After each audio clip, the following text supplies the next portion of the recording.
Le bureau du loisir. Hey, salut! Bienvenue au bureau du loisir. C'est un grand jour aujourd'hui, Mathieu. Pour les amateurs de jeux solo, Oui. tu nous dévoiles ton top 10 solo de l'année 2024. J'entends déjà des chemises se déchirer et des tabliers voler dans les airs. J'espère. Les burophiles sont très excités. Mathieu, dis-moi donc, comment tu as organisé ce top 10-là? Est-ce que c'est basé en fonction de l'expérience, du plaisir, du défi? C'est quoi la logique derrière ton classement? Ben, en fait, c'est les jeux dans lesquels j'aime le plus me plonger. Fait qu'on y va tout simplement par amour, hein, parce que on fait souvent des blagues là, que s'abonner, c'est tout ce qui vous reste, Mais et c'est tout ce qui nous l'amour. reste. Ben oui, c'est l'amour. C'est juste l'amour C'est tout ce qui qui nous nous reste pour un monde meilleur, pour pas s'entretuer, pour pas tout ça. C'est l'amour. Alors c'est fait. C'est un classement qui est fait par pur amour. Je vais dire tout de suite en partant aussi que c'est pas des jeux nécessairement qui sont nouveaux de cette année. Ok. C'est des jeux qui sont nouveaux pour moi de cette année. Ah, En merci. général, c'est des jeux quand même assez récents, mais il y a quelques vieilleries aussi auxquelles je me suis attaqué et que je vais vous présenter. Pour le plaisir de tous, je dirais, Mathieu. Oui, C'est toujours un plaisir quand tu attaques un nouveau jeu. oui, tout à fait. Sans plus de délai tortueux, allons-y tout de suite avec ta 10e position. Oh! Alors, on est dans la 10e position. On se lance, Mathieu. Oui, alors le jeu Ortis, un tout petit jeu. C'est un jeu dans lequel on va devoir superposer des cartes. OK. Donc, quand on superpose des cartes, en fait, il va y avoir des fruits de 3 couleurs différentes, des arbres de 3 couleurs différentes. Des Et quand arbres fruitiers. Exactement. Il faut ramasser le plus de fruits, c'est ça le but du jeu. Et on va superposer des cartes. Quand on superpose, en fait, on n'a pas le droit de mettre un arbre par-dessus un arbre d'une couleur différente. Il faut Ok. tout le temps mettre des arbres qui sont de la même couleur. On va les superposer, puis on va augmenter le dé, donc la valeur des fruits de l'arbre. Quand on réussit à les superposer. Quand on réussit à les superposer. Donc, Parfait. c'est tout un jeu de casse-tête. Parce que pour moi, David, un jeu solo, ça peut répondre à deux grandes catégories. Soit un jeu dans lequel, on dirait chez nous, j'aime ça me casser le bessic. Oui. J'aime ça, donc, me creuser la tête, me creuser les méninges. Ou sinon, un jeu qui va me faire vivre une aventure dans laquelle je vais avoir l'impression d'explorer un nouveau monde. Si on n'est pas dans une aventure, à Non. moins d'être un écureuil, là, Ouais, exactement. Il y a d'ailleurs un écureuil dans le jeu. Hein, tu l'as remarqué de l'autre côté, le je petit l'ai bois. beaucoup remarqué. L'écureuil va nous faire perdre des points parce qu'il mange les fruits. Ah, quelle surprise! Il faut essayer de pas attirer l'écureuil dans notre verger. Et Pourquoi t'aimes ça, Mathieu Ortiz? c'est un jeu, justement, parce que c'est très smooth comme jeu aussi. C'est très cool. On a des petites cartes à poser. Faut essayer de... On se creuse la tête, mais à la fois, c'est très simple, puis c'est beau, visuellement aussi, d'être dans un verger. On a vraiment l'impression de passer un petit moment de détente. Le défi est En valable. nature. Ouais, le défi est valable, puis c'est difficile à réussir. Ah oui, ok. Donc, tu sais, puis aussi, il y a des cartes, on peut se donner des objectifs particuliers à chacune des parties. Plus on avance dans les jeux. Est-ce que d'écraser l'écureuil est un des objectifs qui sont disponibles? Non, mais tu peux toujours te faire ton histoire. Si tu veux, je peux te le prêter, puis tu pourras essayer d'écraser l'écureuil. Alors, 9e position cette fois-ci. Oui. Je suis très excité. Vas-y, Mathieu. En numéro 9, les Charpentiers de la mer du Nord, mais seconde vague, donc la nouvelle version. Ah! Oui, Tiens. c'est une refonte de la première version qui était pas très intéressante quand même, Ok. selon moi. Là, on est vraiment dans un jeu de 1 à 5 joueurs, mais qui joue vraiment mieux en solo, parce que même à plusieurs, je sais pas si tu t'en rappelles, mais c'est le commentaire que tu avais dit d'ailleurs quand on avait joué, c'est que tu es tout seul dans ton coin. Il y a presque pas d'interaction, à part aller se voler une certaine carte à chaque manche qui donne un pouvoir. Mais le but, ça va être c'est un jeu de draft, de cartes, de repêchage. Ok. Et donc, on va aller chercher 5 cartes par tour, puis on va essayer d'allonger nos tours le plus possible parce que optimiser, en fait, chacune des cartes qui vont nous donner des ressources. On va utiliser les ressources pour aller s'acheter une autre carte. Cette carte-là, on va Les la fameux poser. chaînages qui sont si satisfaisants. Exactement. Fait que c'est pour ça que c'est un jeu que moi, je préfère en solo parce que, de toute façon, il n'y a pas d'interaction à plusieurs. Et c'est un jeu dans lequel on va essayer de battre son meilleur score. Encore ici, on n'est pas sur un jeu qui nous propose une aventure ou de l'exploration, mais on est dans l'optimisation Ça d'une aurait même pu, carte. par exemple, hein, on est dans une belle esthétique de Ouais. viking en colère. Oui, mais Shem Phillips à son meilleur. il y a d'autres jeux qui nous permettent de plus explorer, dont Explorateur de la mer du Nord, qui est quand même simple, mais qui nous permet vraiment d'explorer des îles. Et sinon, les pillards de la mer du Nord, qu'on aime beaucoup aussi, et qui va nous permettre là d'accomplir des raids, d'aller à la guerre avec nos Vikings. Mais ici, on va construire les bateaux pour potentiellement aller à la guerre. Tout ça est très, très intéressant, Mathieu. Une belle 9e position. Voilà. Et... Et 8e position, Oui. Mathieu. Alors, le fameux pirate de Maracaibo. Ben oui. Oui. On en a beaucoup parlé, Mathieu. Ouais.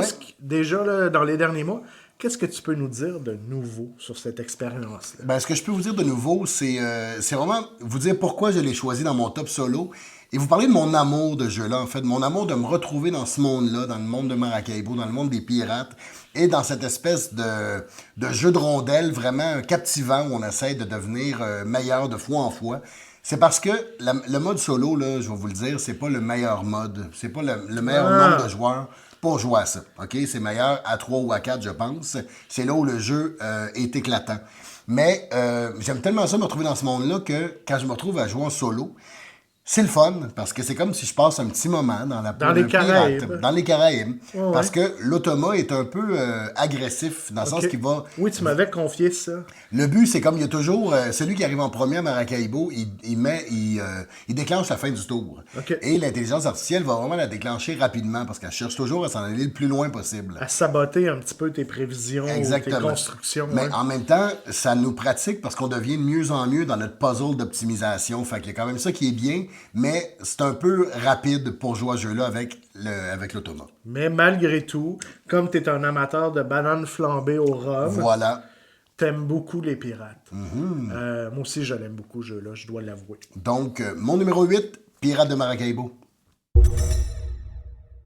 Mathieu, on roule à tombeau ouvert, comme disent les policiers de la Sûreté du Québec, entre Manceau et Saint-Agapit. Oh, précis. Déjà la 7e position. Oui. On fait un petit retour ici dans la fourrure là, et le pelage. Oui, tout à fait. On aime les animaux. Hein. Ici, au bureau du loisir, on s'en cache pas. On le crie sur tous les toits. Oui. Donc, À la recherche des espèces disparues, c'est la suite de À la recherche de la planète X. Puis, oui. je sais pas pourquoi. J'aime plus les animaux, je pense, que l'espace. En général, je trouve ça plus chaleureux. Hein? Alors, ici, qu'est-ce qu'on fait dans ce jeu-là? C'est un jeu, je vous avertis tout de suite, qui se joue avec le soutien d'une application ou l'assistance d'une application. Je ne saurais pas comment mieux le dire. Mais, Oh, l'assistance, j'aime ça. oui, donc ça va être généré, chacune des solutions du jeu, du puzzle, si on veut, va être générée artificiellement par l'application. Attends, les solutions qu'on cherche à réussir. La grande solution du jeu. Ouais. Donc, il est où, sur quelle case du tableau ok. est l'animal disparu, comprends. l'espèce disparue, va être générée artificiellement à chaque partie. Il y en a 5 différents, puis c'est vraiment un jeu de déduction. Un jeu, à un moment donné, il va juste y avoir une case sur laquelle l'espèce disparue peut être. Et il y a plusieurs autres animaux qu'il va falloir trouver aussi, mais ceux-là sont là dans toutes les parties. Tandis que l'espèce disparue va être juste là dans la partie qu'on joue. C'est un jeu de déduction qui est vraiment le fun. Il faut essayer de battre l'intelligence artificielle. Pourquoi t'aimes ça, toi, Mathieu? Ben, parce que ça fait vraiment appel à mon sens de déduction. Ça fait vraiment appel à Gros mon casse-tête, intelligence. C'est un énorme casse-tête.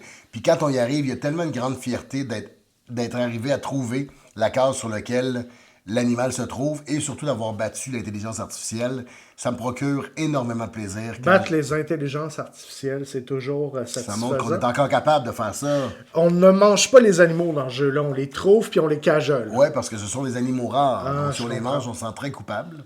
Ouais, ok, parfait. Ouais. Bravo, belle 7e position, Mathieu. Voilà.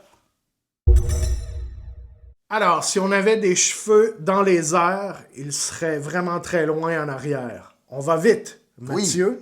6e position. 6e position. On est toujours dans les solos. Oui. Au top 10 de 2024.